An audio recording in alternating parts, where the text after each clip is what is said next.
Então, essa aula de hoje é assim como que um tópico extra, vai ser mais uma aula de mecânica quântica do que uma aula de mecânica clássica, mas eu quero mostrar para vocês como que essa teoria de Hamilton-Jacob se encaixa na mecânica quântica e em que contexto.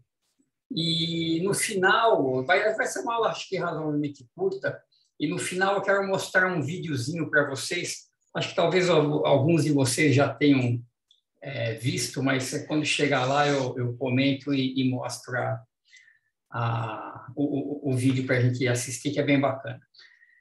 Então eu vou fazer uma revisão rápida aqui da mecânica quântica e fazer tudo em uma dimensão. E eu vou reescrever, a ideia é reescrever a equação de Schrödinger, que eu já coloquei aqui, num formato onde a gente vai reconhecer a equação de Hamilton-Jacob num contexto totalmente quântico. Eu vou reescrever a teoria usual que a gente faz, né? Numa cara onde aparece a equação de Hamilton-Jacob, a gente pode interpretar e pode usar essa equação para derivar aproximações, que a gente chama de aproximações semiclássicas, onde a gente pode desprezar alguns termos de ordem h cortado ao quadrado, que seriam pequenos em algumas circunstâncias. Então, vamos lá. Então, primeiro eu começo aqui com a equação de Schrödinger dependente do tempo, em uma dimensão. Então, eu tenho um potencial V de x, uma partícula se movendo nesse potencial, e o psi de x e t. Então, a gente sabe que a interpretação dele é que o psi é uma função complexa, né? O x e t são reais, mas o psi é uma variável complexa, e o módulo quadrado de psi dá a densidade de probabilidade de a gente encontrar a partícula no ponto x no instante t. Muito bem, a equação de Schrödinger, ou a densidade de probabilidade, ela satisfaz uma equação de continuidade. Eu vou rapidamente derivar a equação de continuidade, porque eu vou usar ela para reescrever a equação no formato que eu quero. Então, como é que a gente deriva isso? A gente pega a equação de Schrödinger, está aqui escrito em azul, e multiplica tudo pelo complexo conjugado de psi. Né? Multiplica tudo aqui por psi estrela. E, em seguida, pega todo esse conjunto e toma o complexo conjugado. Então, toma o complexo conjugado da equação de Schrödinger. Então, o I vai em menos I, o psi vai em psi estrela, potencial é real, certo? O V não muda, e multiplica por psi. E subtrai uma da outra. Então, a gente faz essa equação menos essa. Quando a gente subtrai uma da outra, o termo de potencial cancela, certo? Vai ficar V psi estrela, V psi estrela na de baixo, cancela. Os termos à esquerda, eles se somam, certo? Então, eu vou ter um IH cortado em evidência. Então, fica psi estrela de psi dt, mais, porque eu estou subtraindo, psi de psi estrela dt. Então, isso é o que fica do lado direito. E do lado esquerdo, então, o potencial cancelou, ficam só a parte das derivadas segundas. Então, a gente põe aqui o menos H2 sobre 2m em evidência. Então, psi estrela derivada segunda, menos psi derivada segunda do psi estrela. E aqui a gente nota que esse termo da esquerda é a derivada do produto, né? É a derivada de psi vezes psi estrela, que é módulo de psi ao quadrado. Então, à esquerda aparece IH cortado, DDT de módulo de psi ao quadrado, e à direita tem um truque, que é escrever, né, esse produto, essa subtração, nessa forma. A gente puxa um d dx para fora, e aqui dentro fica psi estrela de psi dx, menos psi de psi estrela dx. Por que isso é igual a isso? Né? Cada vez que eu for aplicar o d dx aqui, eu tenho que fazer regra da cadeia, né? Eu tenho que derivar aqui, depois aqui, aqui, depois aqui. Então, olha só, quando eu derivo esse termo e esse termo, dá zero, né? Porque vai ficar d psi estrela dx com d psi dx, menos d psi dx, d psi estrela dx. Então, uma dessas derivadas dá zero. e a única que sobra é quando eu atuo aqui.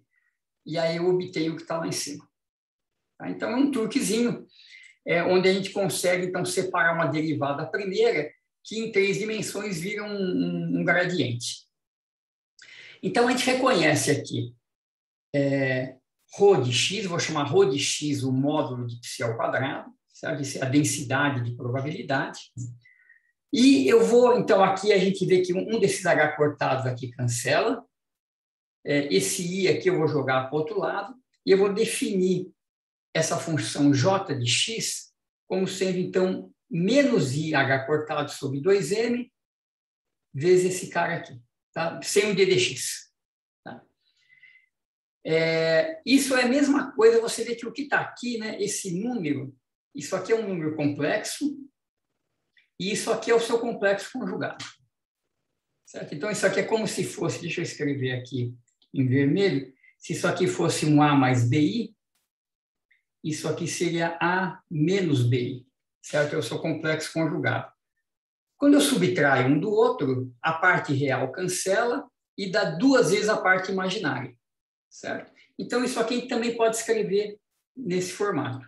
2 vezes, então cancela esse 2 no denominador, então fica H cortado sobre M, parte imaginária de psi estrela de psi dx. É uma outra forma de escrever esse colchete. Então, esse J ele é chamado de corrente de probabilidade. Tá? E essa equação que a gente derivou aqui, então ela fica escrita assim, né? O dρ dt, que está aqui, o H cortado cancelou, o I eu passei para o outro lado, faltou essa derivada, né? Então, mais dj dx igual a 0. Então, essa equação ela pode ser interpretada razoavelmente de uma forma fácil. O que ela quer dizer é que a probabilidade total é conservada. Então, se você olha num ponto particular do espaço, né, num ponto X do espaço, e você vê que o dρ dt está variando, então a densidade de probabilidade está mudando no tempo em uma região fixa do espaço, isso indica que a função de onda está se deslocando. Né? Você tinha, por exemplo, um máximo da função de onda numa região, a função de onda andou, esse máximo saiu de lá, a probabilidade naquele ponto diminuiu. Né? E ela diminui porque existe fluxo. Né? Então, esse J é uma corrente de probabilidade.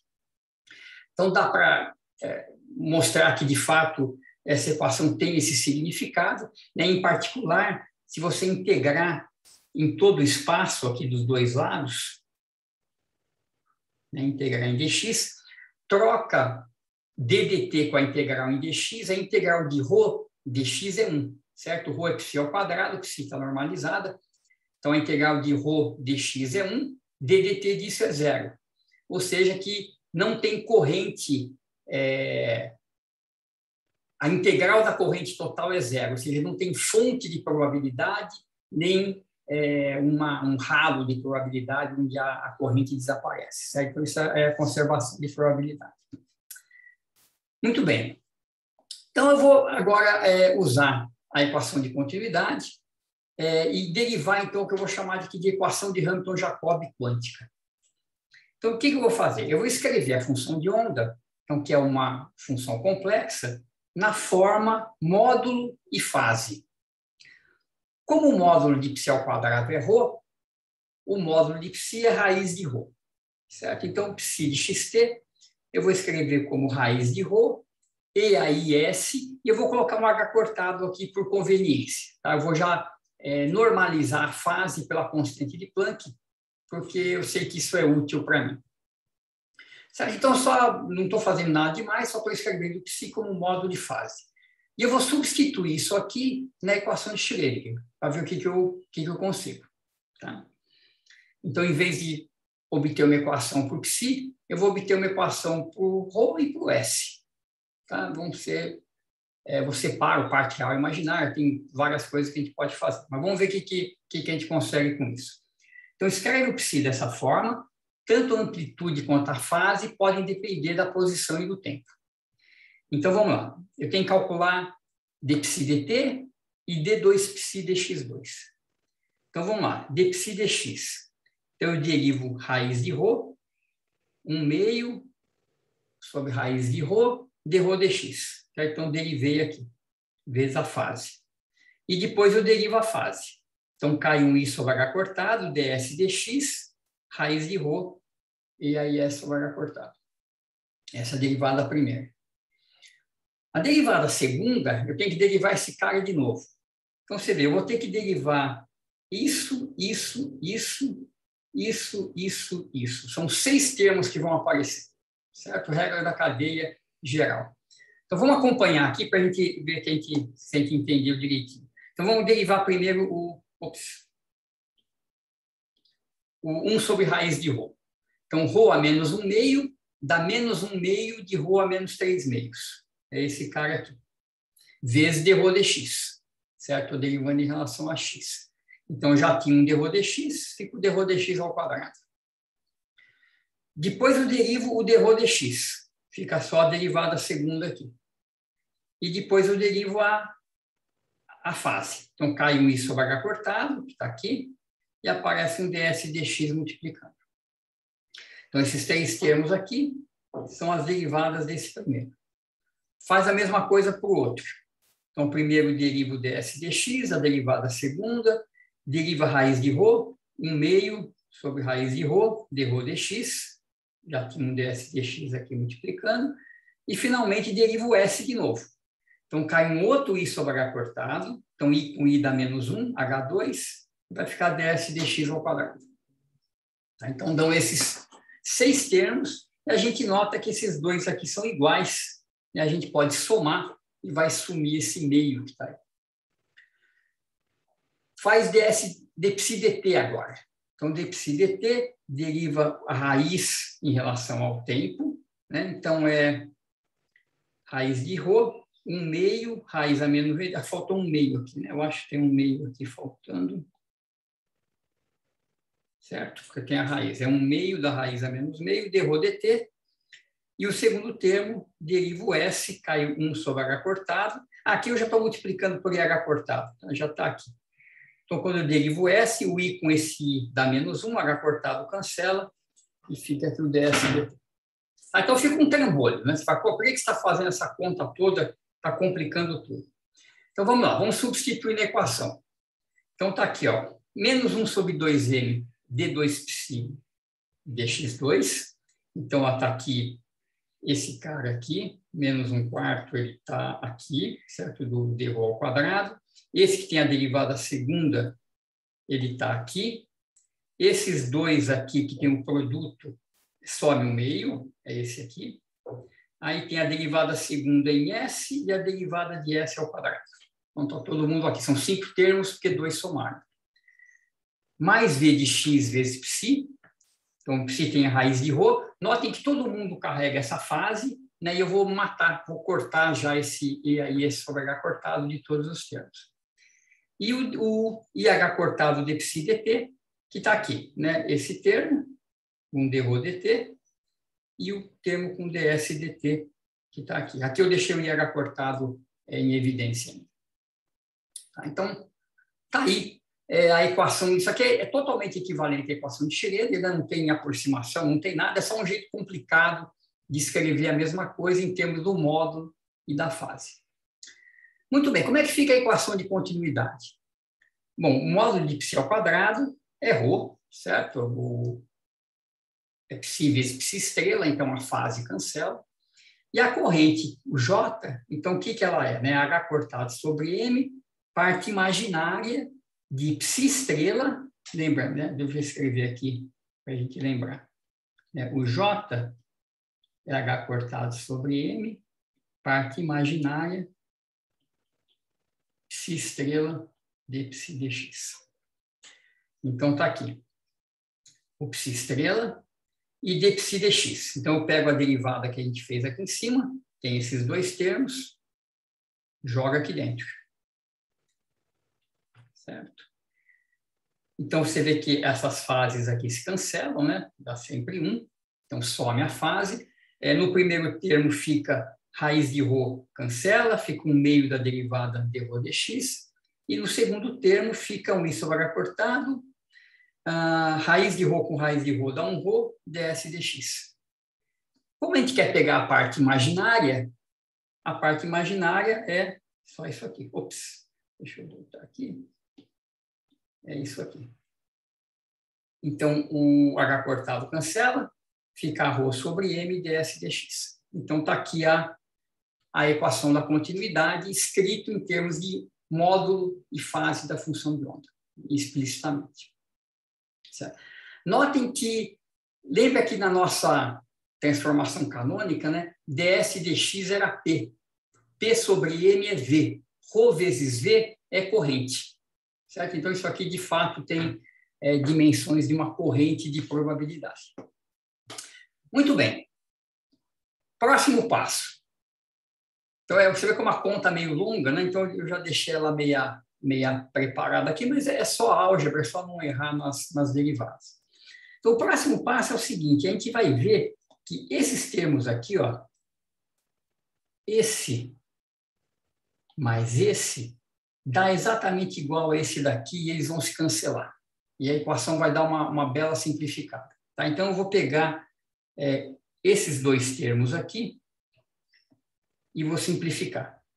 Então, eu já estou multiplicando cada um deles por H2 sobre 2M, certo? Então, eles são da ordem de H cortado, vai ter um M embaixo. Eles estão escritos aqui. Tá? Então, esses dois caras aqui são aquele terceiro e quarto termo que está lá naquela derivada segunda da ação. Então, vamos dar uma olhada aqui para a gente não se perder. Faltou um H cortado aqui. Então, ele tem um IH cortado, está em evidência, os dois. Tem o fator 2, que eu coloco aqui para fora também. E eu vou escrever, então, deixar uma raiz de ρ também aqui em evidência. E o que sobra, eu vou escrever como uma derivada de um produto. Então, olha só, quando eu derivar o ρ, eu tenho dρ dx vezes ds dx sobre m, e eu tenho o primeiro termo. Quando eu derivar o s, vai dar uma derivada segunda do s. Esse ρ com essa raiz de ρ vai sobrar uma raiz de ρ só em cima. Tá? Então, esses dois termos se combinam nesse formato.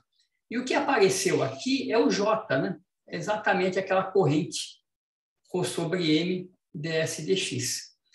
Então, isso aqui é menos i sobre 2 raiz de ρ, dj dx. E dj dx é menos dρ dt, certo? Pela equação da continuidade. dρ dt mais dj dx é zero. E se a gente olhar para esse cara, ele é exatamente o cara que está aparecendo aqui. Ó. I sobre H cortado, sobre 2 raiz de ρ, dρ dt. Tá? Então, eles cancelam. Tá? Então, esses dois termos matam com esse aqui, a equação dá uma boa simplificada. A gente multiplica tudo por 1 sobre raiz de ρ, também para simplificar um pouquinho. E olha só o que sobra. Primeiro, vamos olhar para esse cara aqui. Ó. Tem um menos, com esse menos dá mais. O H2 cancela e eu dividi por raiz de ρ. Então, raiz de ρ cancelou, H2 cancelou, menos cancelou. Ficou 1 sobre 2m ds dx ao quadrado. Tá? Então, esse cara é esse termo. Do lado direito, vamos olhar primeiro aqui do lado direito. Então, esse aqui foi embora, sobrou esse segundo termo. Então, I com I é menos 1. Então, esse I com esse I dá menos 1. H cortado cancelou. Eu dividi por raiz de ρ, ele cancelou. Então, ficou I com I menos 1, menos ds dt. E o que sobrou que eu ainda não levei em conta? Eu estou chamando tudo que sobrou de VQ de x. Então, quem que ele é? Ele é o V, certo? Eu dividi por raiz de ρ, sobrou o V. E sobraram esses dois termos aqui, tá? Que eu estou escrevendo aqui do lado. Esses dois termos, acontece que dá para simplificar também. Esses dois caras dá para escrever como uma única derivada, tá? dessa maneira aqui. E, né, simplificando ao máximo, ele fica com essa cara. Deixa eu colocar ele numa caixinha. Estou pulando um pouco as contas, né, que elas são meio meio chatas de fazer. Mas esse cara, então, é o que a gente chama de potencial quântico, né? Ele é o potencial usual, mais um termo que depende de h cortado ao quadrado. Esse termo é o único termo na equação que envolve a constante de Planck. E a equação que a gente obtém, se a gente olhar aqui para cima, é exatamente a equação de Hampton-Jacob. Você pega a Hamiltoniana, né? Vamos lembrar aqui da... Onde é que eu posso abrir uma página aqui só para a gente lembrar, né? Como que é a equação de Hamilton-Jacob clássica?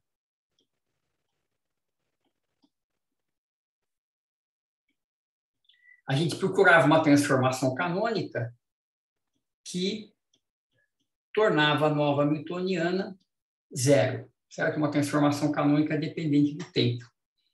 Então, essa transformação canônica era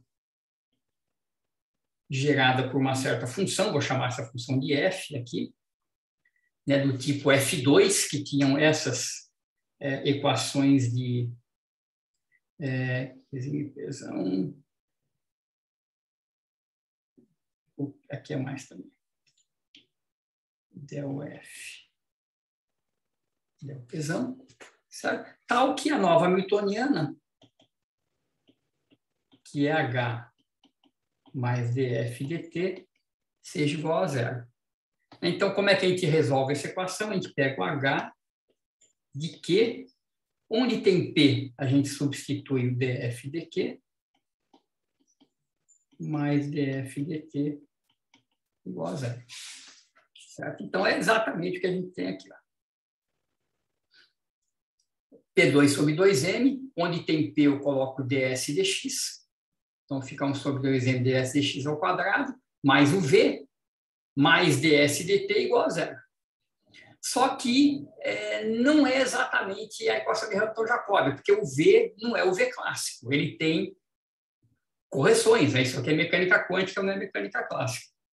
Ele tem esse potencial modificado que alteraria, então, a dinâmica das trajetórias. Então, esse tipo de formulação, esse tipo de interpretação da mecânica quântica como um problema clássico, né? A gente pode pensar assim, eu estou resolvendo um problema clássico, é uma equação da mecânica clássica, só que o potencial que a partícula enxerga, ele depende da própria função de onda, né? Porque ele depende do ρ aqui.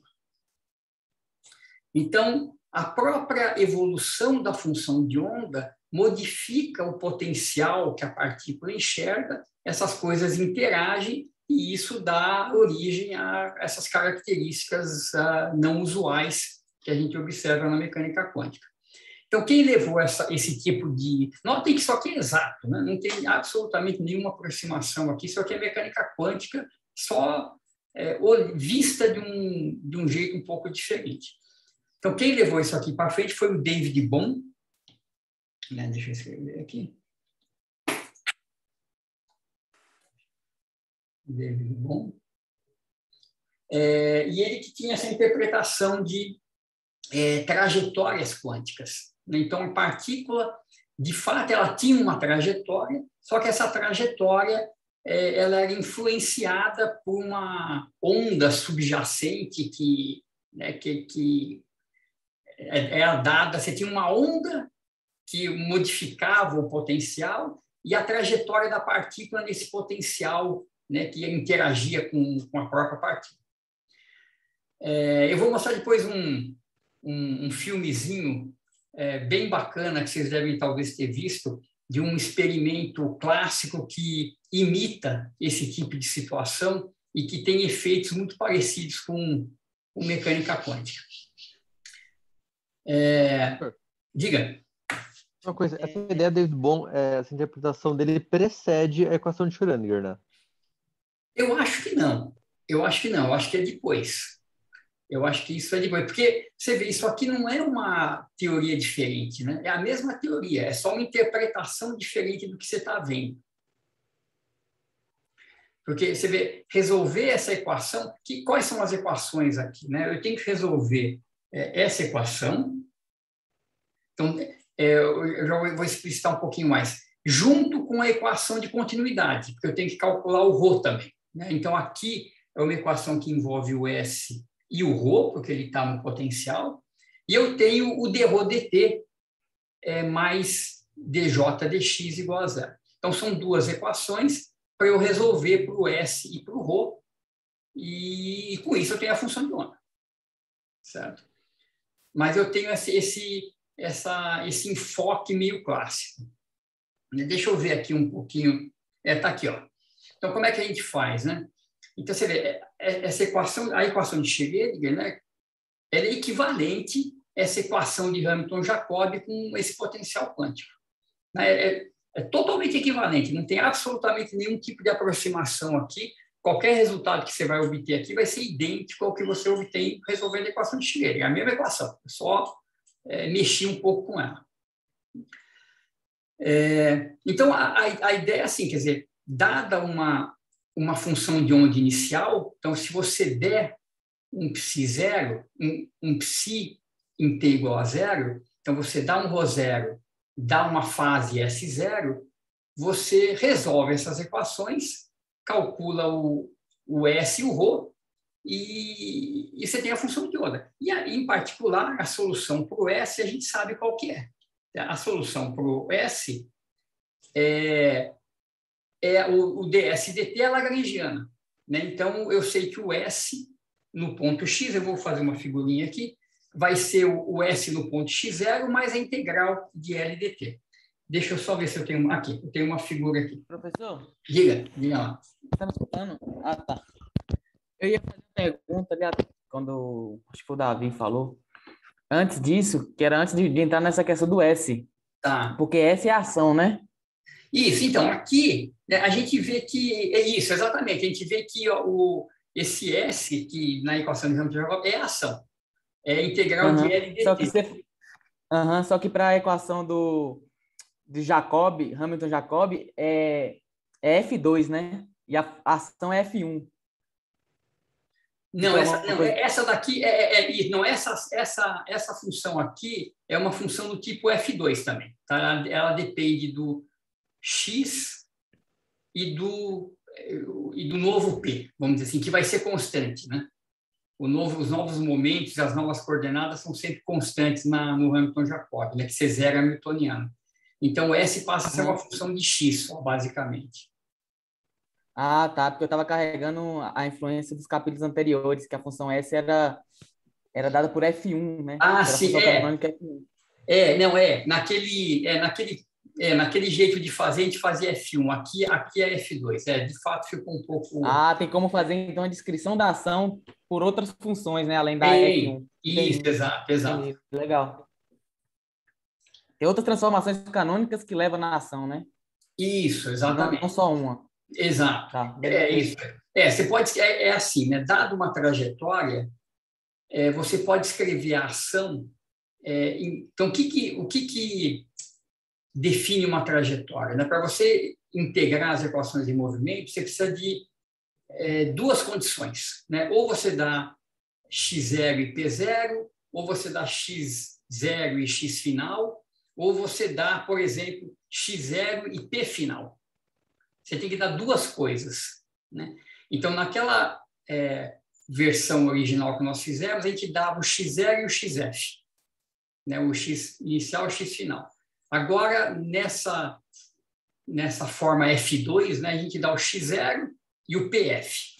Então, é a coordenada e o momento final. Então, você pode fazer essas variações, contanto que você especifique duas quantidades. Né?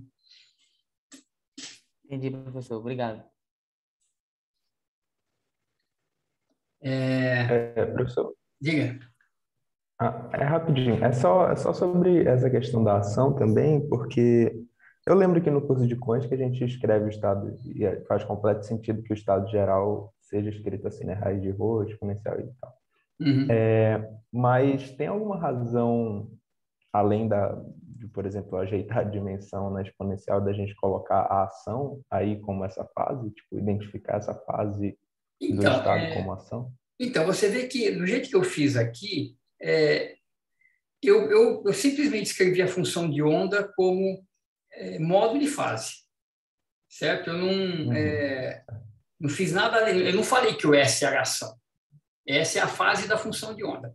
Eu normalizei por H cortado porque é prático, né? Se eu não colocasse esse H cortado, ia aparecer coisas que iam ser mais chatas de trabalhar, né? Então, a gente já coloca um H cortado aqui, opa, mas é uma constante. Mas eu não falei que esse S era ação. Então, a gente fez toda a conta, né? Substitui na equação de Schiller, simplificou e viu que a equação que o S satisfaz é essa daqui. Aí você fala, isso aqui é a equação de Hamilton-Jacobi. Então, essa é a ação. Entendi. Né? Entendi.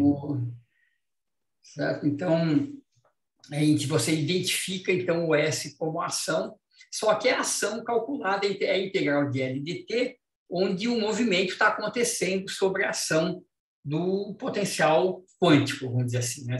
Não é uma teoria clássica, você tem essas correções quânticas aqui.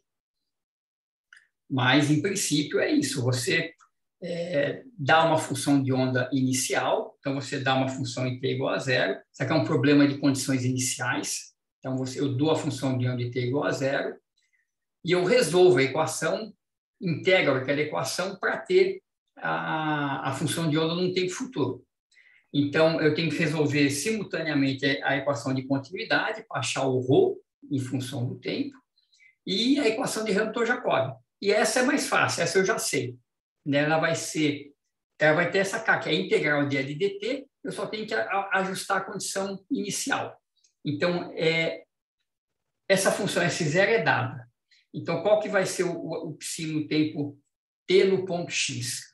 É S0 de x0, mais a integral de L dt ao longo da trajetória que vai de x0 até x. Então, eu tenho que ver qual que é a trajetória no ponto X, assim, mas só fazer uma figura que está feita aqui, né? Tá aqui. Então, a gente tem, no plano XP, eu tenho para cada X, então, em t igual a zero, eu tenho essa função dada S0. É a fase inicial da função de onda. Então, eu calculo para cada X o P igual a ds dx associado. Então, isso me dá uma curva, me constrói uma curva nesse plano, que é essa daqui. Então, para cada x, eu calculo ds dx, isso é o momento. Então, isso me dá uma curva em t igual a zero. Eu pego cada ponto dessa curva e propago por um tempo t. Então, toda essa curva aqui, eu propago de acordo com a dinâmica quântica, se eu for fazer, eu tenho que fazer a propagação completa. Se eu tiver no limite clássico, eu jogo fora aquela correção de H cortado ao quadrado do potencial quântico e faço tudo clássico. Tá? Esse seria a aproximação semiclássica da equação. Então, a gente propaga cada ponto e aí eu vou calcular quem que é a função de onda no ponto x, no tempo t. Então, no tempo t, vamos pegar primeiro um ponto x aqui. Ó. Então, eu pego esse ponto, eu vejo da onde ele veio, qual que é a trajetória da superfície inicial que veio parar aqui, calcula a integral de L dt ao longo dessa trajetória, e esse ponto inicial é o meu x0. Tá? E eu jogo aqui. Ó.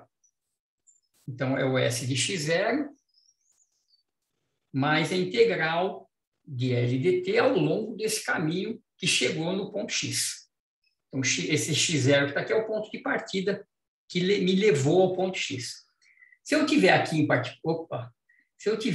particular, eu vejo que para esse x existem três contribuições. Né? Essa curva S0, conforme o movimento se propaga, depende do potencial, ela pode entortar.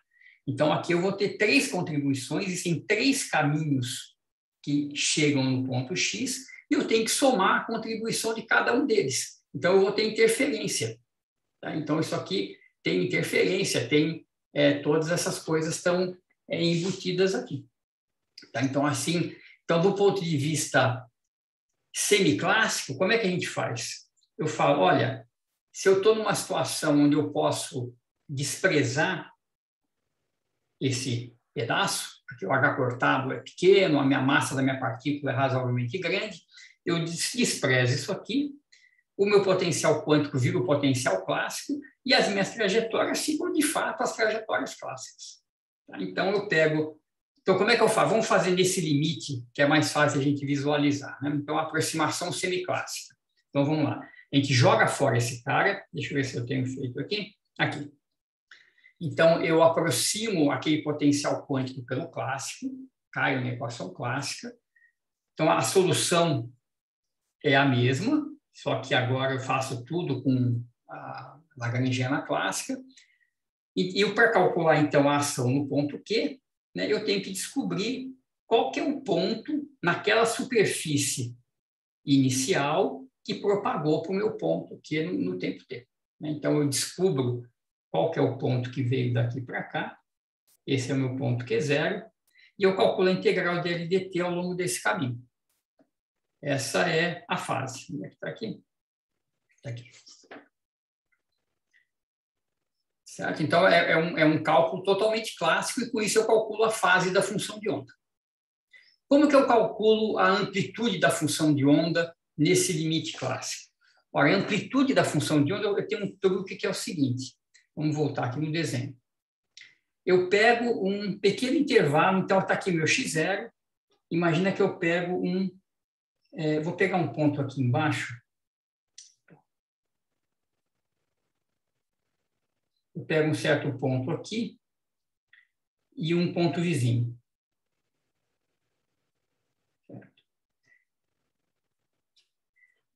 Esse intervalo aqui, ele propaga, então, para cá. Então, esse ponto veio para cá. Esse ponto veio para cá. X mais dx. Então, a minha imposição clássica de conservação de probabilidade é que se eu estou nesse intervalo, se eu sei que a partícula está nesse intervalo, entre x0 e x0 mais dx0 no instante zero, então, com certeza, ela vai estar entre x e x mais dx no instante t, porque esse intervalo é levado no outro. Né? Classicamente, ele é levado exatamente daqui para cá. Então, eu posso fazer essa hipótese de que a densidade de probabilidade, o ρ de x0, deixa eu escrever direito isso,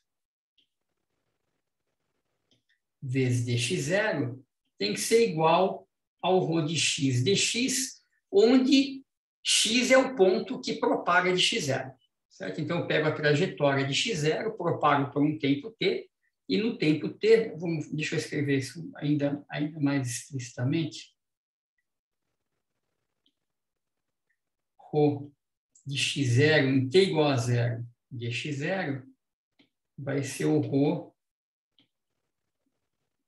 no tempo t vezes dx, onde, então, o intervalo de x é a propagação do intervalo de x0, certo? E daqui eu tiro o meu ρ de x.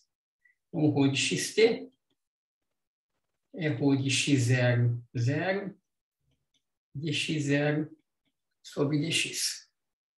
Tá? Conservação de probabilidade. Então, se eu estou aqui, com certeza eu vou estar lá, porque todo esse conjunto de trajetórias vai ser arrastado para lá com a minha dinâmica. Isso vale no limite clássico. Certo? E está escrito aqui, então, a densidade de probabilidade se conserva, né, conservação da probabilidade naquele intervalo, o intervalo é propagado. E aqui das equações de movimento, você vê, eu tenho um sistema de uma partícula, um potencial, certo? Então, eu posso pegar o mv2 sobre 2 e isolar a velocidade em função do potencial, tanto em t igual a 0, quanto no tempo t final. Então, isso aqui, né, quem que é esse cara aqui? Né? É o momento dividido pela massa, certo? É um momento, dado um ponto, eu vejo qual que é o momento naquele ponto, por uma dada superfície de energia, e a mesma coisa no instante inicial. Se eu dividir uma equação pela outra, né, fazendo uma coisa, né, cancela os dt's aí, você vê que aquela razão de dQs que aparece ali é simplesmente a razão de momentos. E a solução da equação da função de onda, então, é a amplitude inicial vezes esse fator que depende, então,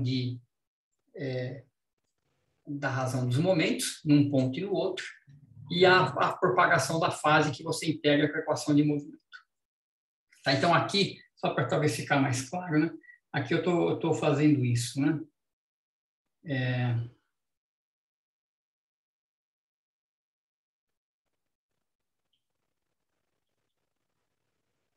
Eu só estou isolando o dq/dt,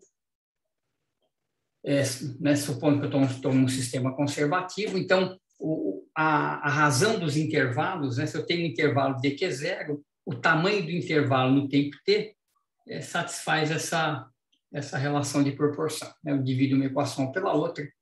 Então, os ρs, eu sei que estou indo meio rápido aqui, eu não queria entrar em tanto detalhe, mas aqui, né, você vê dessa igualdade que eu escrevi, o ρ de QT, então é ρ no instante zero, dq0 sobre dq. E o que aparece na função de onda não é ρ, mas é a raiz de ρ. Então, eu tiro a raiz aqui e tiro a raiz aqui. Então, quando eu substituo na equação, aparece o ρ0, que está aqui, e a razão dos dqs acaba sendo a razão dos momentos. Então, isso aqui é o formato semiclássico de uma função de onda. Então, se você der uma função de onda para mim, você me dá o S0, né? Isso aqui fica meio ruim de ver, porque fica lento de arrastar. Deixa eu só resumir para fechar aqui.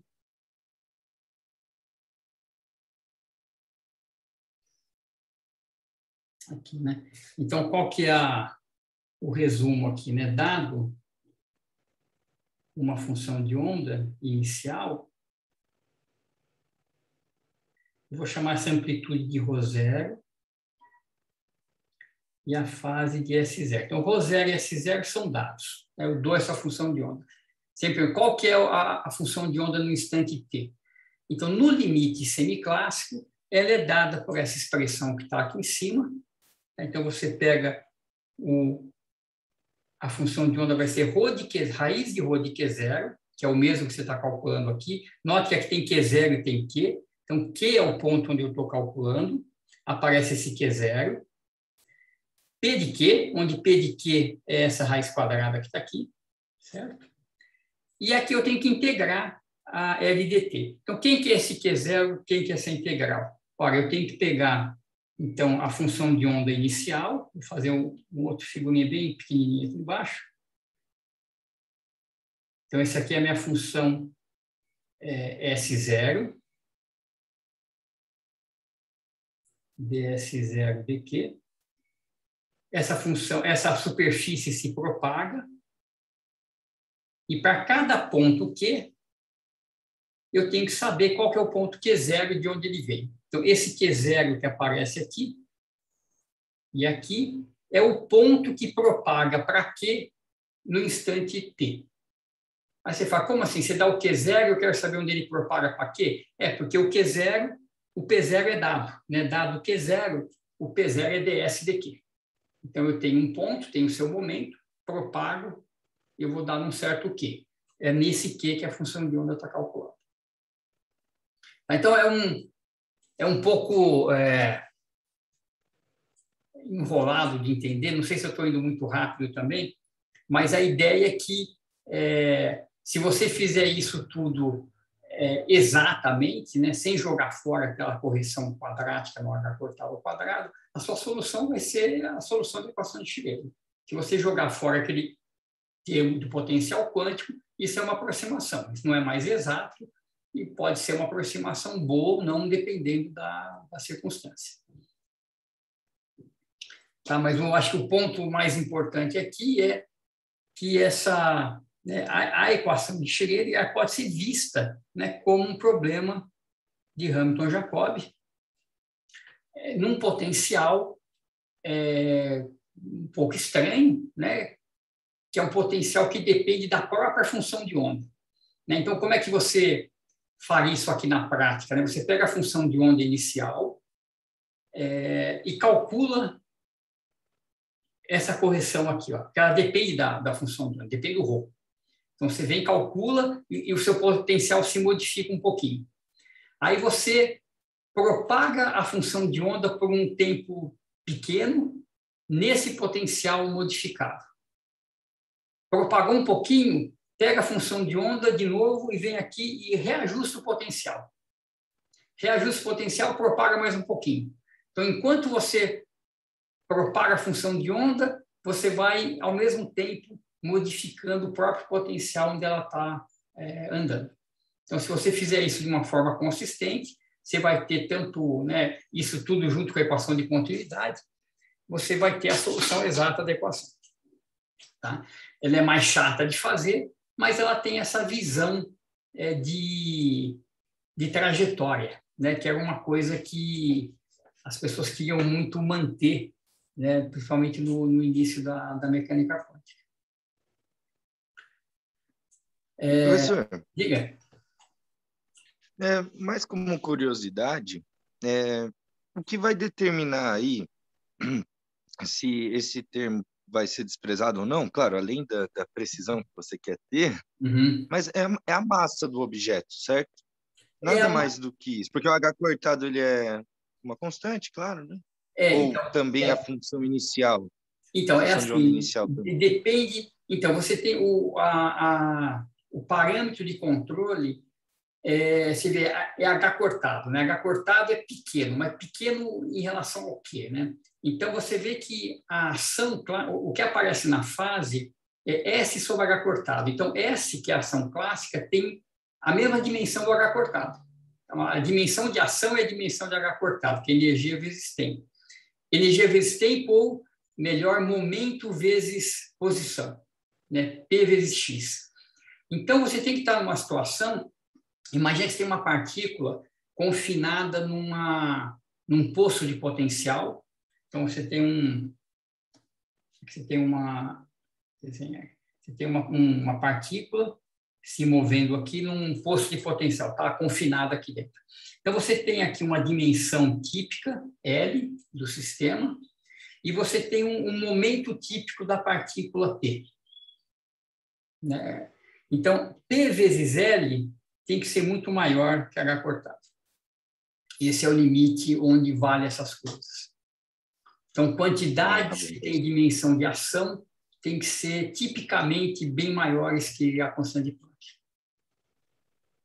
É bem mais complexo do que eu falei, né? A massa até está aí, né? Está aí no meio, isso. Mas, é a parte da equação.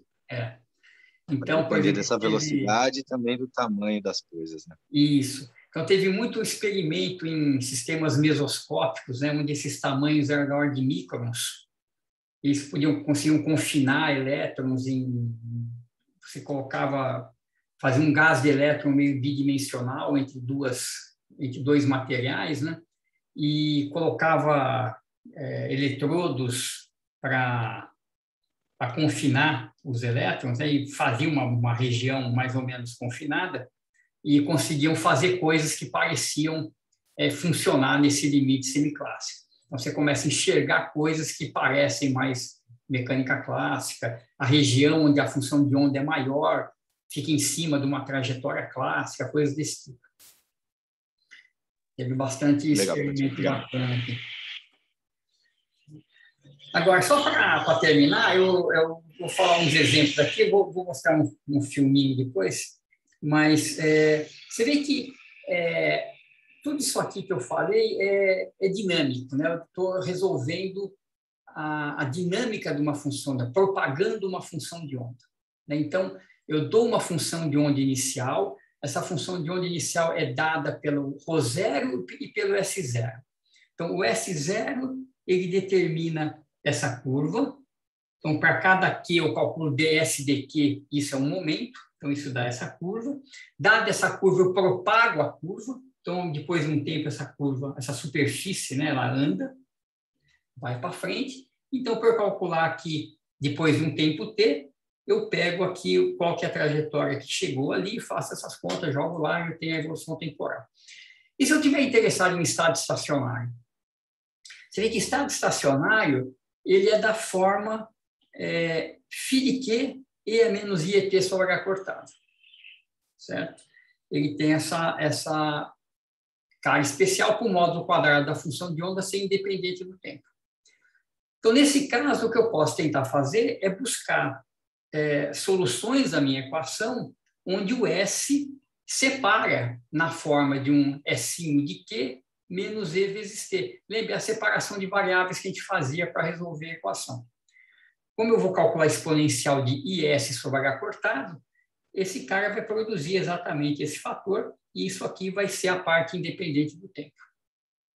Eu também tenho que exigir que a minha densidade ρ não dependa do tempo, certo? Ou seja, minha função de onda no tempo t tem que ser um ρ de Q, independente do tempo, a fase S de Q e a parte de dependência temporal tem que ser simples para o estado ser estacionário.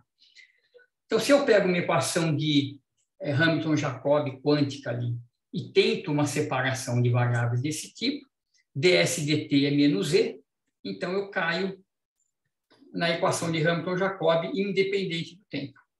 E essa daqui eu sei resolver, né? Eu passo o V para o outro lado, multiplico por 2m, tiro a raiz e integro. Está aqui o S5. Esse cara que está aqui, né, essa integral que aparece aqui, é exatamente o momento. Né, P de x, que é o ds dx. Né? ds dx saiu do papel de P. Então, essa fase que aparece num problema independente do tempo, você pega a sua equação sua hamiltoniana, acha o P de x, integral de P de x é a sua fase. Então, esse é o S para soluções estacionárias. Como o dρ dt é zero, eu estou exigindo que o ρ não dependa do tempo, da equação da continuidade, dj dx é zero, o j, lembra, é ρ sobre m, ds dx, substitui pelo S, ds dx é p. P sobre m é v, né? Então, isso tem que ser constante, porque ds dx tem que ser zero, e, portanto, o ρ, eu passo isso para o lado de lá, é uma constante dividido pelo p.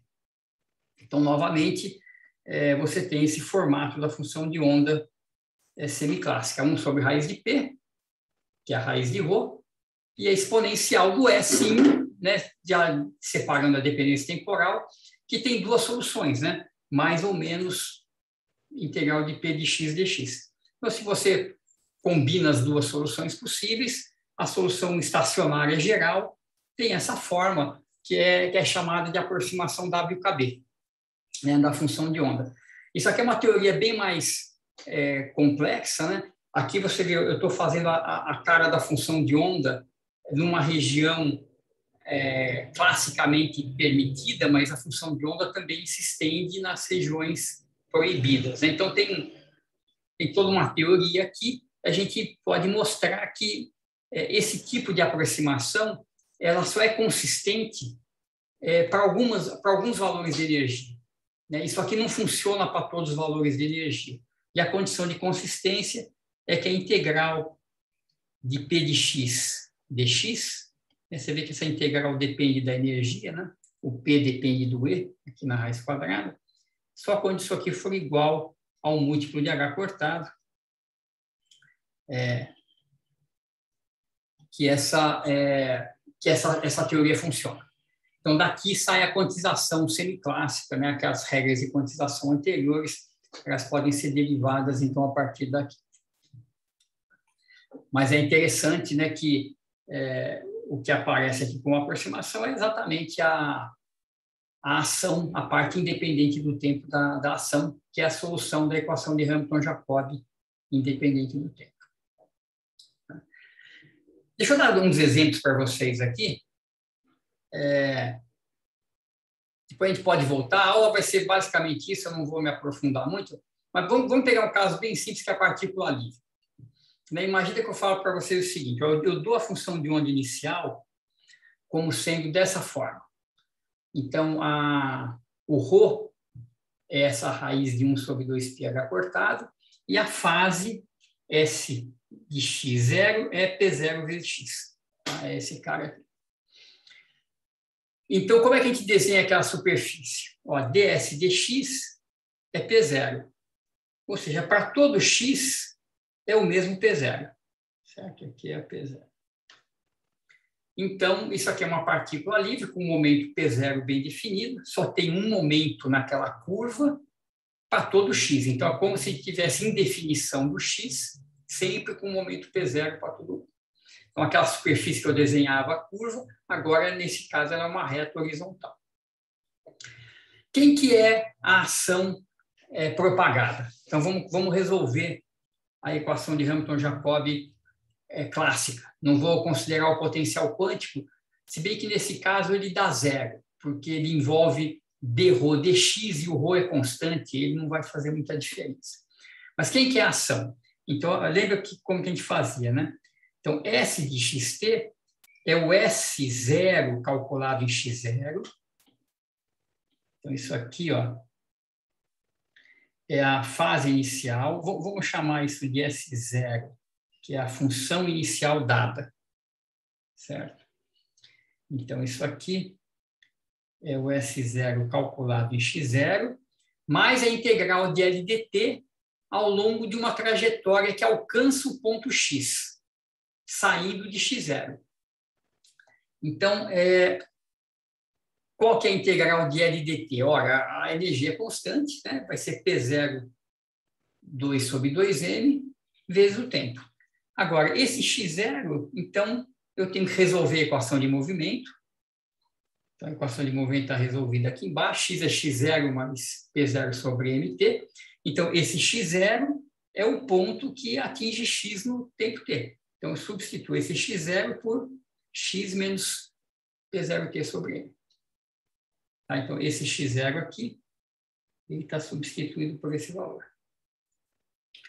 Vezes P0, certo? Esse P0 multiplicando, mais P0 2 sobre 2mt. Então, aqui, ó, dá menos P2t sobre m, mais 1 meio, sobra menos 1 meio de P0 2 sobre 2m.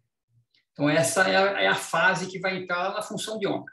Note que ela só está dependendo de x e de t e do P0, que é um parâmetro do S0. Então, o x0 que aparece aqui, eu tenho que substituir, né? Eu tenho que achar quem que é o x0 que chegou em x. Equação da continuidade. Ρ é constante. Então, J, que é ρ sobre m ds dx, ds dx é P0, certo? Ρ está aqui. Então, isso aqui é a corrente. E a corrente é constante, certo? dj dx é zero. Portanto, dρ dt é zero, ρ é constante e é igual ao seu valor inicial. Então, o ρ não muda. Substitui aqui a ação que a gente encontrou, e está aqui o resultado da propagação da partícula livre, que obviamente é exato. Né? Então, você tem exatamente aí a evolução temporal, menos IET sobre H cortado, já é um alto estado de energia. Então, a coisa funciona direitinho. Em casos mais complicados, é mais chato. Né? Primeiro que a minha S0 que eu dei foi uma função bastante simples. Se ela fosse mais complicada, eu teria que... eu não teria um único P0 para todo x. Eu não seria... Poderia representar uma partícula livre, mas não um alto estado do momento. Então, assim que a coisa funciona. A gente resolve as equações, joga lá e tem a solução. Professor, diga. Você disse que é exato se referindo a não ter desprezado aquele termo do potencial, porque o potencial é zero aí. Certo? Isso. Não só o potencial é zero, como a correção quântica é zero também, né? Porque... Ah, tá. Isso eu não enxerguei. Isso, aqui eu acho que eu faço aqui, vamos ver aqui. Deixa eu chegar lá, que ele demora. É que ρ é constante. Agora. O ρ é constante, exatamente. O ρ é constante, então essa derivada é zero. Então, a equação acaba sendo igual à clássica. Entendi, não tem correção. Isso. Mas poderia ter, se não fosse o caso do ρ constante, mesmo com o potencial sendo zero. Poderia que o ter. potencial ser zero, o ρ é constante, ou não? Isso Não, porque você vê que depende muito da função de onda inicial que a gente dá, né? Aqui eu dei um autoestado da partícula livre. Deixa eu ver onde é que a gente está. Deixa eu voltar lá. Aqui, né? Isso. Eu propus para a gente trabalhar essa função de onda inicial. Eu poderia ter proposto uma coisa mais complicada, né? Um outro exemplo aqui seria, por exemplo, um estado gaussiano. E a menos x barra ao quadrado sobre 2a2 vezes exponencial de P0x. Uma coisa assim. Aí, isso aqui, né, com uma certa normalização, mas aí todo esse cara aqui faria o papel de ρ, né, que é o peso aqui. A parte complexa está aqui, é a fase. Mas eu teria em vez de ter uma onda plana, eu teria um pacote gaussiano. E aí o pacote gaussiano é composto de vários momentos, né? Então, aí o momento, eu teria que calcular o P, calcular o... Aqui eu teria que pensar melhor como fazer isso aqui, mas eu teria que ter um ds dx... eu precisaria pensar aqui como é que faz nesse caso, mas eu teria um ρ, né? De qualquer forma, eu teria um ρ aqui, né? E a derivada em relação a x não vai ser zero, então a correção quântica não é zero, Não mesmo é que zero. o potencial clássico seja. Exatamente, isso. Exatamente. Tudo bem, entendi. Isso. Deixa eu apagar aqui, porque eu posso tentar pensar um exemplo mais legalzinho. Mas, exato. Então, no oscilador harmônico, o que acontece, né? Aí um pouquinho mais complicado, eu só estou passando aqui, eu não vou fazer nada disso com detalhe, mas no oscilador harmônico a gente já viu, né, que dado uma certa energia, a trajetória, né, cai sobre uma elipse, né, o conjunto dos pontos P e X que estão com energia E cai numa elipse. Então, dado um X, eu tenho dois valores possíveis de P. Né? Então, de fato, a minha função de onda, mesmo que eu faça o caso estacionário, ela vai ser, então, a dependência temporal trivial, 1 sobre raiz de P, que vem do fato vem do J, e eu tenho uma contribuição de EAIPX e EA menos I integral de P dx. Eu tenho essas duas soluções para a equação de Hamilton-Jacobi, né? Essa aqui, né? Então, quando eu resolvo essa equação, esse cara vai ao quadrado, então eu tenho as duas soluções possíveis, mais ou menos. Tem um P ou outro P.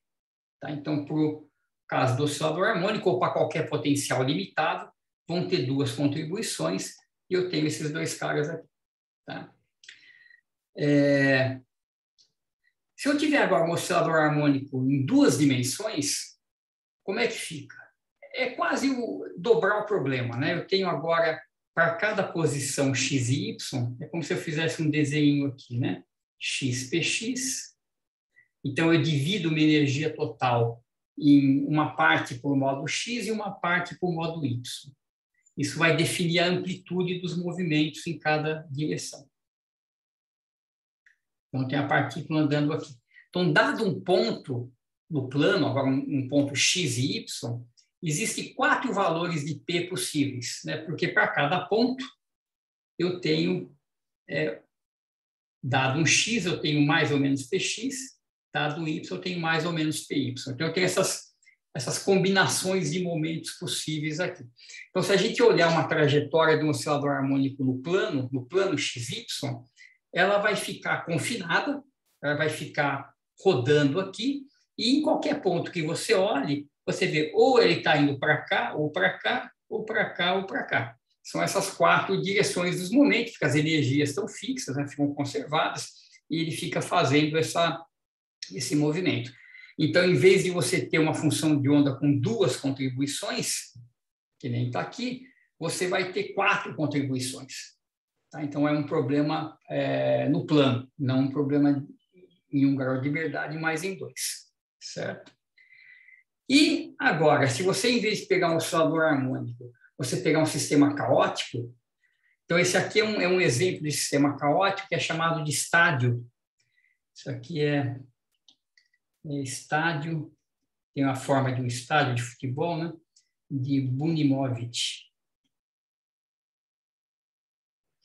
Então, é um potencial, a gente chama isso de um bilhar também, né? O potencial é zero dentro desse formato e infinito nas paredes. Então, é uma partícula livre que fica batendo nas paredes e rodando aí dentro sem atrito.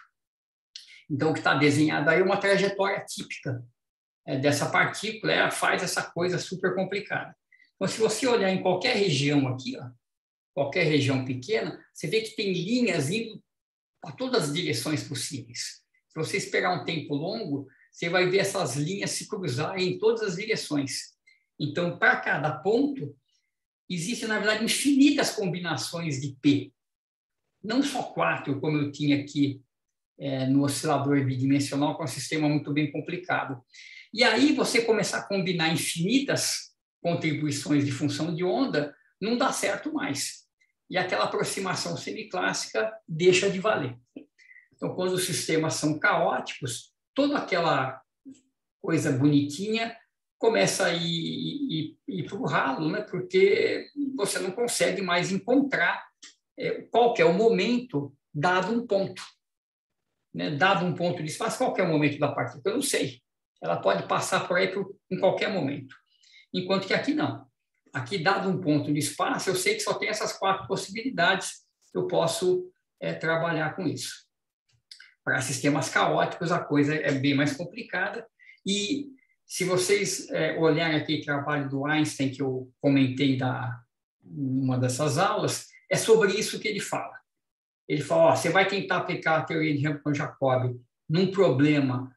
ele não falava em caos, né? Mas ele falava um problema onde você não consegue definir um momento, não vai dar certo, tem que precisa de uma outra teoria, e esse trabalho do Einstein é considerado assim, o trabalho que dá início a toda essa teoria que ficou conhecida depois como caos quântico, né? Entender propriedades quânticas de sistemas classicamente caóticos. Tá? Mas eu não vou entrar em muito detalhe sobre isso. Então, só queria dar essa pincelada e mostrar, né, só mais uma coisa, antes de eu mostrar o filminho para vocês, que é bacana. No caso de 2 dimensões também, 2 graus de liberdade, tem uma outra figura que a gente pode fazer que é interessante. Imagina que eu pego aqui, então eu vou ter a minha fase da função de onda, né, que eu vou ter que... Eu dou uma fase inicial, propago tudo, eu tenho um S de x, y e t. Imagina que eu fixo, eu vou desenhar então aqui no plano XY, então aqui é o espaço de configurações, né, o plano real XY, e eu vou desenhar aqui a curva onde o S assume um certo valor constante A. Por exemplo, 0. Né? Imagina que eu fixo S igual a 0, e eu quero desenhar o conjunto dos pontos que satisfazem S de xy no instante t igual a 0. Muito bem, por que eu estou fazendo isso em primeiro lugar? Né? Lembra que essa daqui é a função de onda, né? Tem um raiz de rho aqui na frente, e se eu olhar só para a parte real disso daqui, isso aqui é um cosseno, tá? Então é uma coisa que oscila. Então, quando eu fixo S igual a 0, eu estou pegando o maior valor possível do cosseno. Tá? É como se fosse uma frente de onda. Então, fixando isso aqui igual a 0, eu posso resolver isso aqui e tirar y em função de x nesse tempo t. Então, isso vai me dar uma curva. Então, essa é a curva y de x no instante t, que eu acho... Então, ao longo dessa curva toda, eu calcular o S, ele dá 0. Certo? E essa curva, ela anda no tempo. Certo? Se eu calcular isso aqui no tempo seguinte, ela vai estar aqui. No instante t', por exemplo. Quem que é o momento? Né? O momento, em uma dimensão, é ds dx. Né? O que a gente faz? A gente pegava um ponto x pegava o P igual a ds dx, e isso define uma condição inicial, tem uma trajetória saindo de lá. Aqui, em mais dimensões, o vetor momento é o gradiente de S. ds dx, ds dy, o px e o py. Certo? Então, você vê que o momento é proporcional ao gradiente de S. Nessa curva que eu desenhei, o S é constante. O gradiente de S é exatamente perpendicular à curva de S constante. Tá? Então, isso aqui é como se fosse uma onda, né, que está se propagando, e o que eu estou desenhando aqui é a frente de onda, né, onde o cosseno é máximo, por exemplo, né, quando o S é zero. Então, eu tenho a onda aqui, aqui ela é máxima, ela diminui, por exemplo, para cá, diminui para cá, e essa onda está se propagando. Então, a propagação dessa onda é como se fosse uma representação pictórica, então, de uma onda de luz, né, por onde está se propagando, e essas direções perpendiculares à frente de onda são os raios de luz, né, são os raios luminosos, né, que o pessoal trabalha no limite da ótica geométrica. Então, esses caras aqui são as trajetórias, né, são as trajetórias clássicas das partículas, e a onda em si é o que vai construir a função de onda depois. Então, tem essa visão mais geométrica também.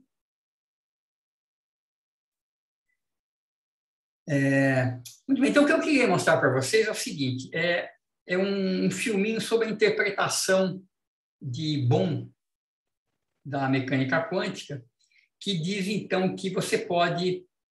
deixa eu voltar aqui para cima. Aqui.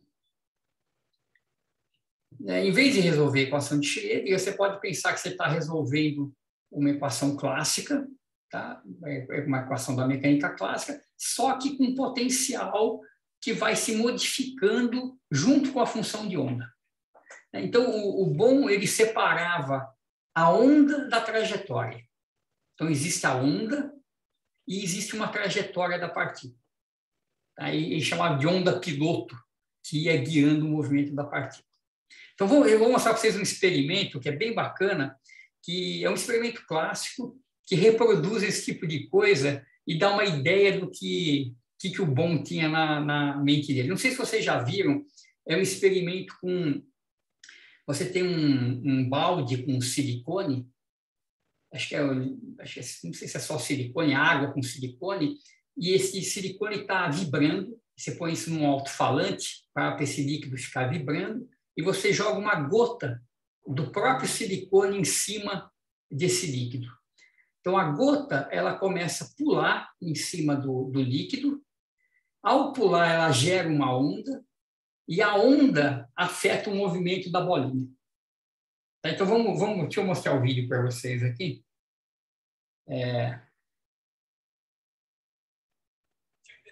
Check this out. I'm using this speaker to vibrate a petri dish containing silicon oil. Now, if I take this tooth... Vocês escutam o áudio? Sim, professor. Legal, tá. Então, você vê, ele tem uma placa de Petri que ele colocou em cima do alto-falante para vibrar. Então, essa coisa está vibrando. Ele vai pegar esse palitinho de dente e vai fazer umas gotinhas ali em cima. And I make a little droplet on the surface. The droplet will stay there, hovering above the surface. The droplet is actually bouncing, and it'll keep bouncing for a very long time. Now, the reason for this is there's a little layer of air between the droplet and the surface, and the droplet's bouncing so rapidly that that layer never shrinks to about 100 nanometers, which is what it would take for the droplet to recombine with the oil. Now, every time the droplet lands on the surface, it creates a wave. But this is a special type of wave, driven by the vibration of the oil bath. It is a standing wave, meaning that it's not traveling out, it's just oscillating up and down. So the droplet makes the wave, and then it interacts with that wave on its next bounce. If the drop lands on one side of the wave, it is pushed forwards. And as long as the bounce of the droplet remains synchronized with the wave, it'll keep landing on the front side of the wave and getting pushed farther forwards. Droplets like these are known as walkers. The bouncing oil drops have been known about since the 1970s, but only recently has it been discovered that you can use these little droplets to replicate many of the strange phenomena of quantum mechanics. Now, obviously, this is not a quantum system. The droplets are about 1 millimeter in diameter, but you can think of the droplets like quantum particles, say electrons. One experiment that captures the key features of quantum mechanics is the double slit experiment. If you send a beam of electrons at 2 narrow slits, well, the electrons, rather than behaving like particles and ending up in 2 clumps behind the slits, they produce an interference pattern, even when you send each electron through one at a time. With walking droplets, the pilot wave goes through both slits, interfering with itself, while the droplet only goes through one slit.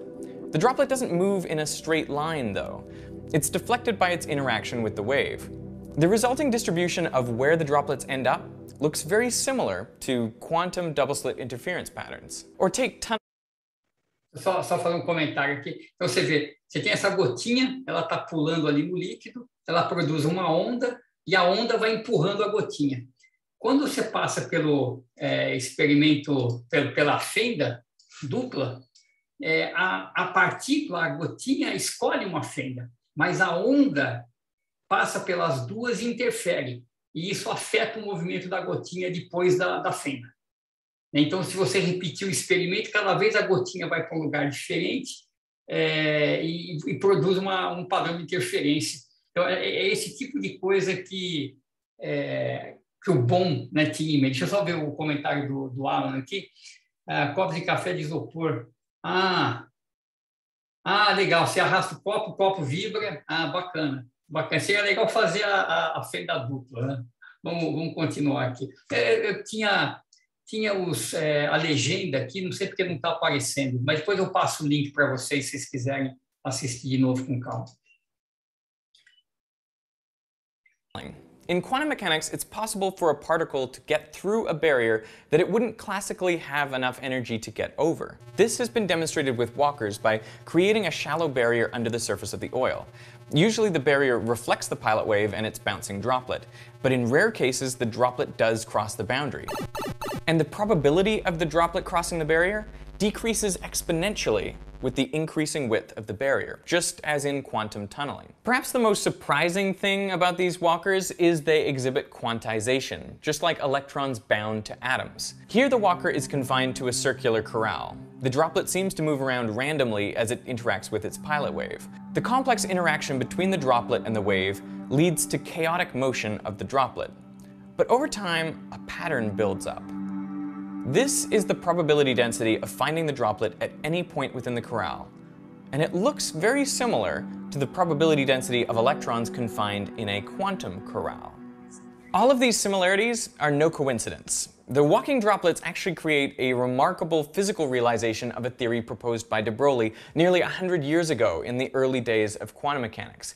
He postulated that all particles have a wave that accompanies them and guides their motion, and that wave is actually created by tiny oscillations of the particle.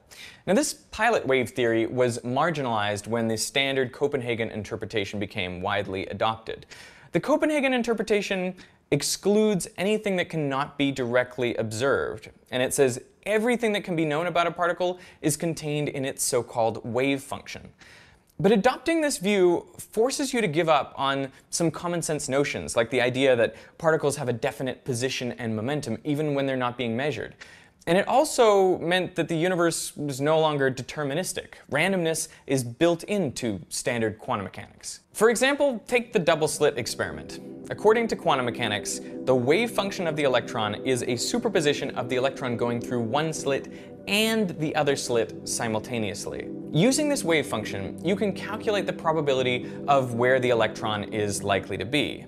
And then when you detect it at the screen, the electron pops up at one point at random that was in that distribution. We say that its wave function collapses instantaneously at the moment of measurement. You can't say that the electron was there before you measured it, and you can't even say that the electron must have gone through one slit or the other. Compare that with the picture provided by the bouncing droplets. In this case, the pilot wave goes through both slits, but the droplet only goes through one. The droplet is pushed around by its interaction with the wave so that the resulting statistical distribution is the same. The droplet never exists in two places at once, and there's no randomness.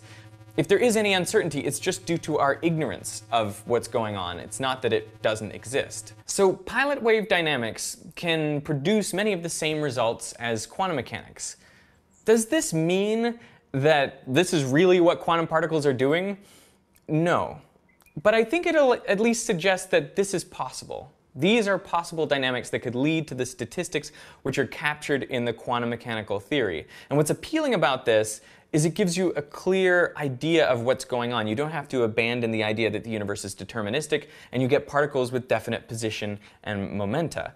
I think it's great that we have two competing theories for the same experiments. And they both ask you to accept odd things, just different odd things. And it comes down to what you're comfortable with, really, whether you prefer the Copenhagen interpretation of standard quantum mechanics or a pilot wave theory. Let me know what you think in the comments. Do you like the pilot waves? I mean, it's definitely a very appealing picture. Whether or not it corresponds to reality, that remains to be seen.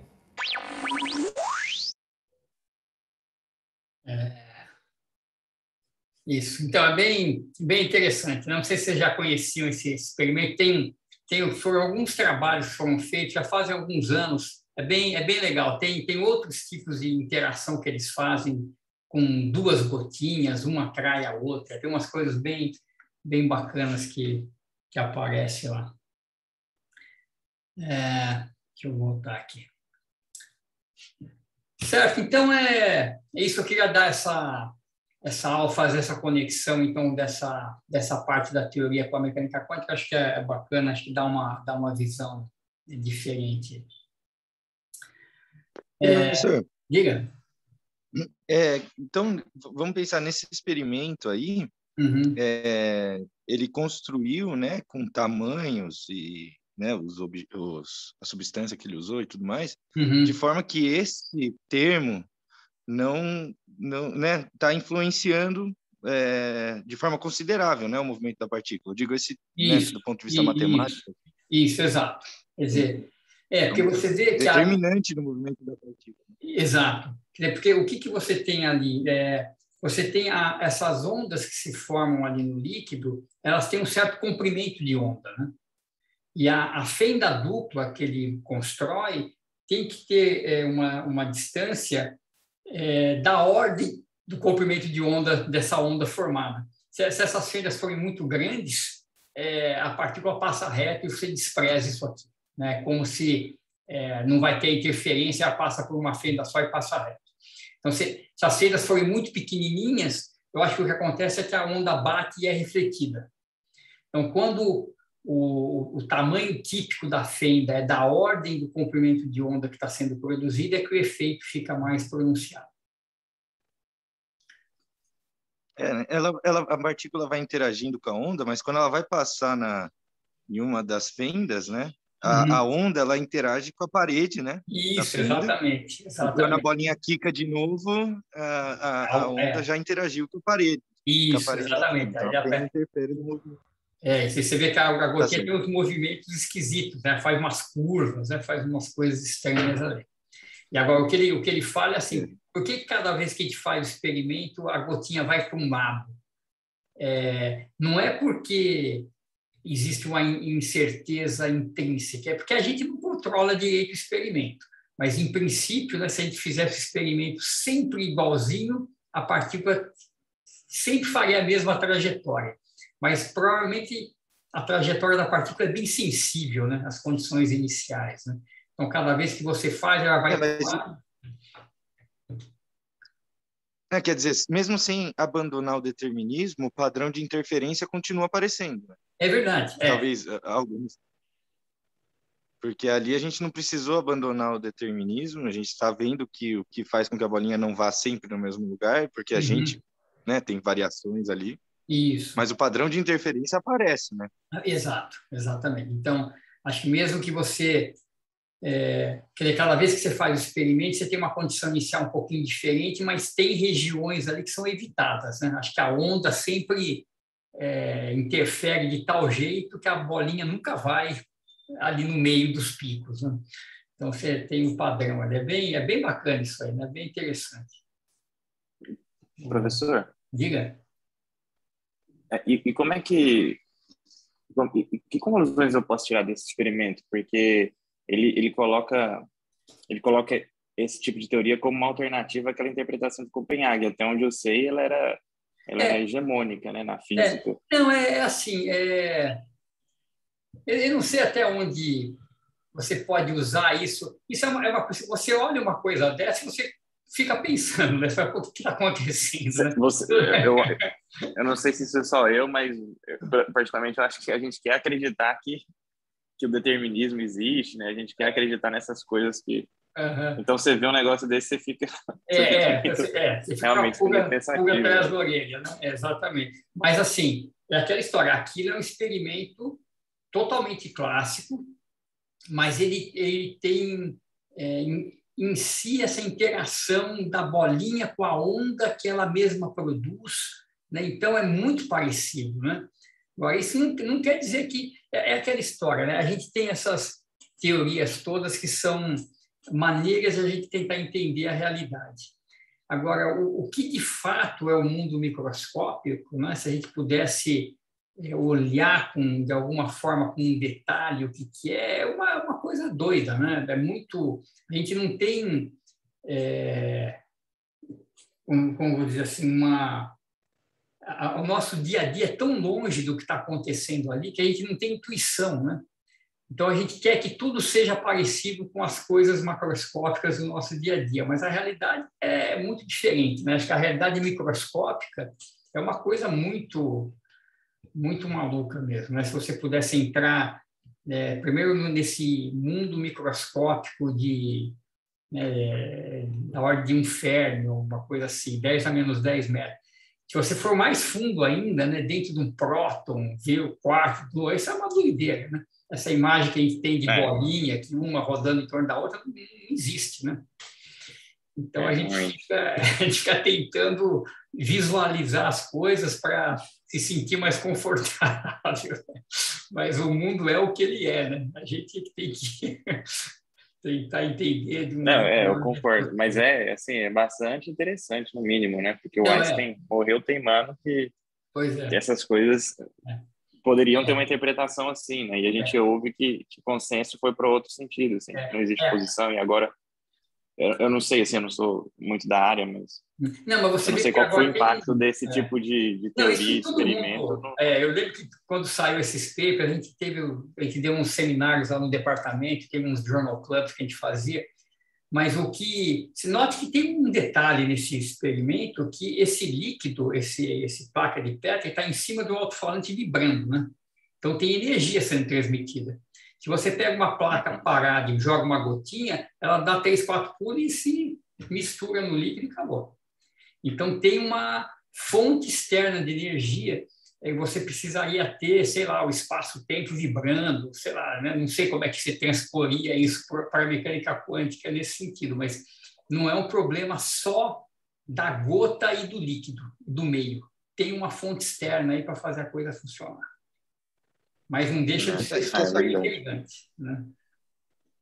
Professor, aproveitando essa deixa, primeira questão que ele comentou do determinismo, né? Pelo que eu entendo, mesmo a gente usando essa interpretação, a gente vai continuar não tendo uma teoria determinística, simplesmente pelo princípio de Heisenberg, que vai continuar valendo. O que eu queria perguntar é o seguinte: tem alguma coisa que a gente consiga usar para falsear essa interpretação do David Bohm, ou ela, a princípio, é tão válida quanto a de Copenhague, sem a gente entrar em quântica relativística, óbvio? Então, eu acho que ela é totalmente igual. A questão de fato, o quanto você ganha com ela. Se você procurar na internet, aí, David Bohm, trajectories, não sei o que, você vai ver que tem um monte de trabalhos, tem inclusive as trajetórias da fenda dupla, que você pode integrar essas equações. Agora, o que eu estava dando uma lida antes da aula, quando você faz isso aqui, nesse formato, faz o cálculo exato, né, da fenda dupla usando esse formalinho de trajetórias. Você vai ter, na verdade, um monte de trajetória. Você tem essa superfície, ela se propaga, ela entra na fenda dupla, sai um monte de trajetória, como se cada ponto da superfície fosse uma trajetória, né? Agora, você faz um experimento e você detecta que a partícula bateu num certo ponto do anteparo. Então, se ela bateu nesse ponto, você aí vai no seu cálculo e identifica qual que é a trajetória que chegou naquele ponto. Porque cada uma dessas trajetórias vai chegar num ponto diferente. Aí você identifica essa trajetória e você vê por que fenda ela passou. Como se fosse a bolinha. Cada trajetória passa por uma fenda, elas são todas portas, elas não são em linha reta, mais ou menos muito parecido com esse negócio da bolinha, e as trajetórias se focam em alguns pontos que são as interferências, os máximos da interferência. Então, no experimento, você manda um elétron, esse elétron bate em algum lugar. Identificado onde ele bateu, você acha qual que é a trajetória daquela superfície toda que bateu ali, né? Vê qual que é e vê por que fenda ela passou. Então, cada trajetória daquelas passou por uma fenda. Então, agora, a questão é o que você ganhou exatamente com isso, né?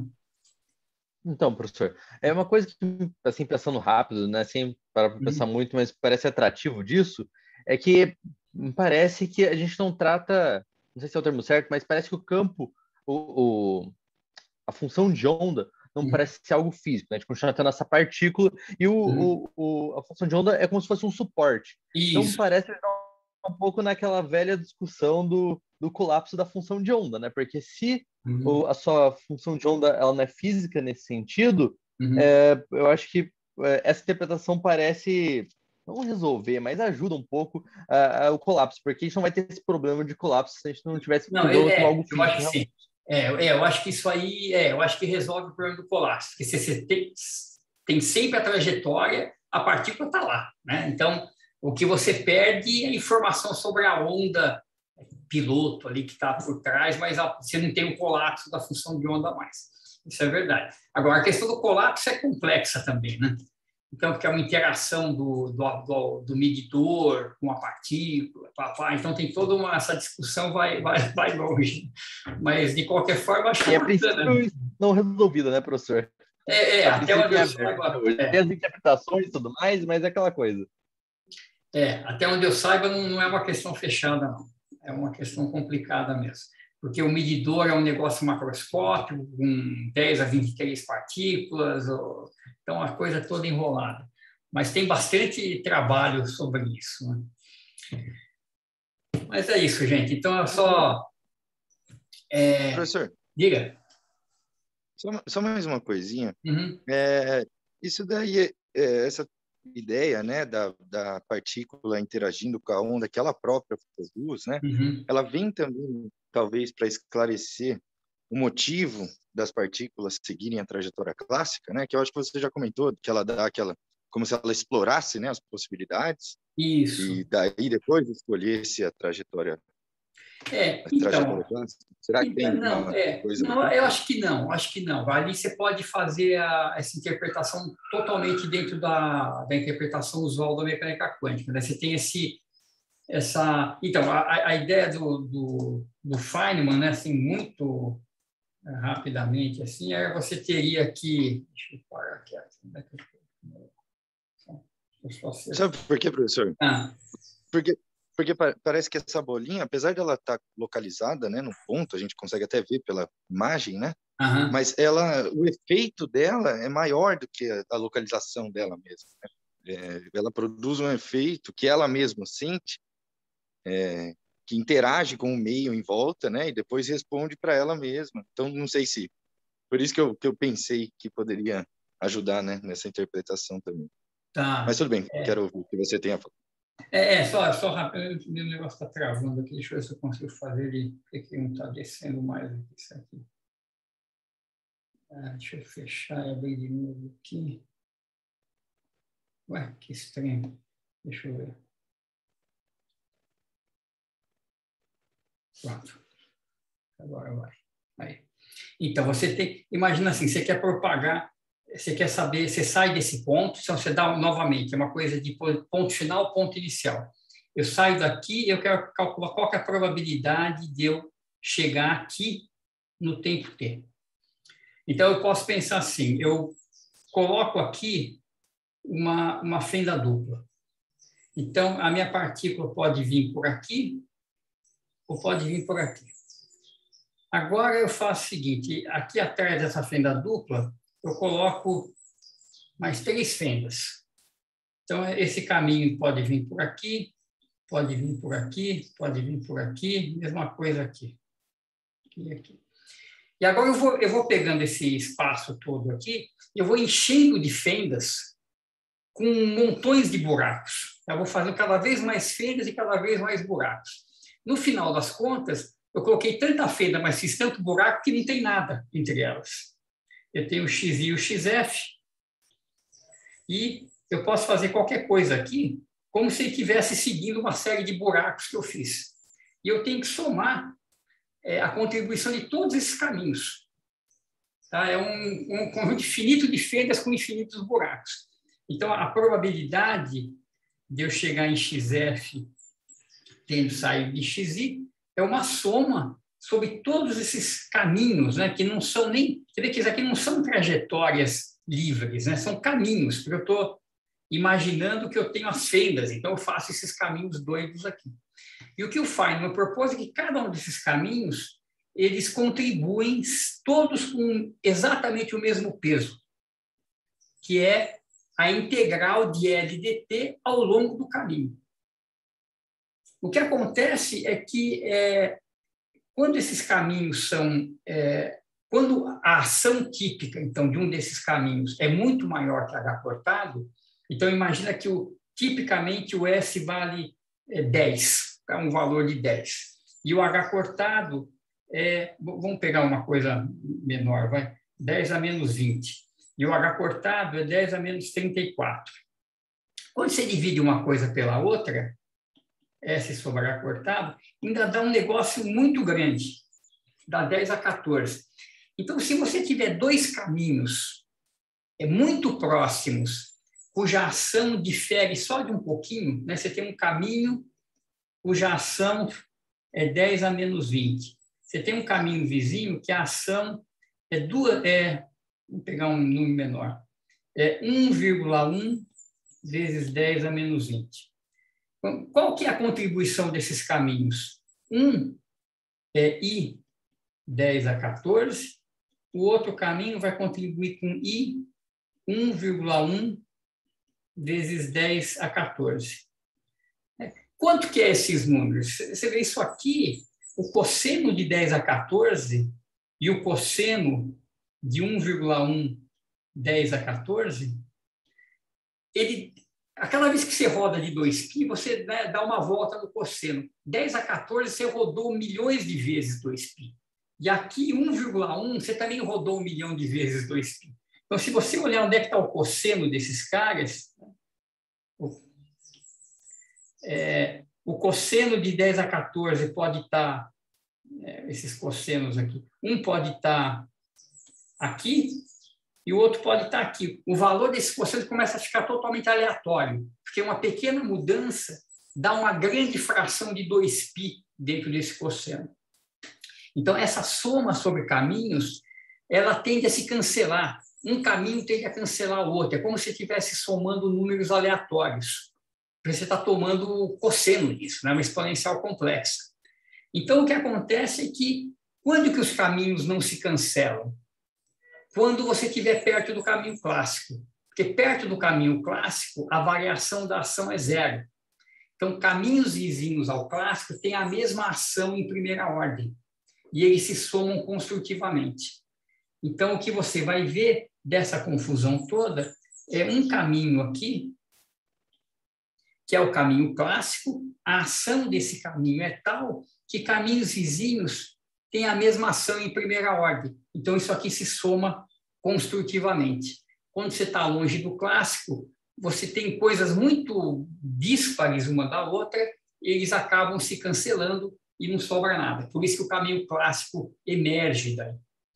Então, o caminho clássico é aquele justamente onde a variação da ação é 0, para você ter uma interferência construtiva, e isso acaba sendo o princípio variacional de Hamilton, que dá as equações clássicas de movimento. Então, vem daí. Quer dizer, totalmente explicado, sem a gente falar nada dessa delocalização. Isso, exatamente. Entendi. Isso, exatamente.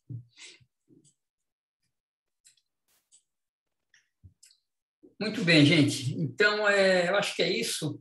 Então, na quarta-feira, a gente a gente volta aqui às 4 da tarde, faz 1 hora e pouco aí de exercícios, faz uma revisão, vocês tiram as dúvidas e logo que a gente acabar a aula, eu libero a prova para vocês e eu vou deixar, como vou liberar a prova mais tarde, eu deixo vocês entregarem até sexta-feira, vamos dizer, sexta-feira, meio-dia, tá? Aí vocês têm um tempinho a mais aí para fazer.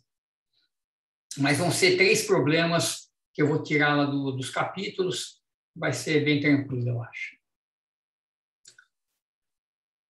Certo? Tá bom, então, certo, professor. Muito obrigado, viu? Falou, deixa eu...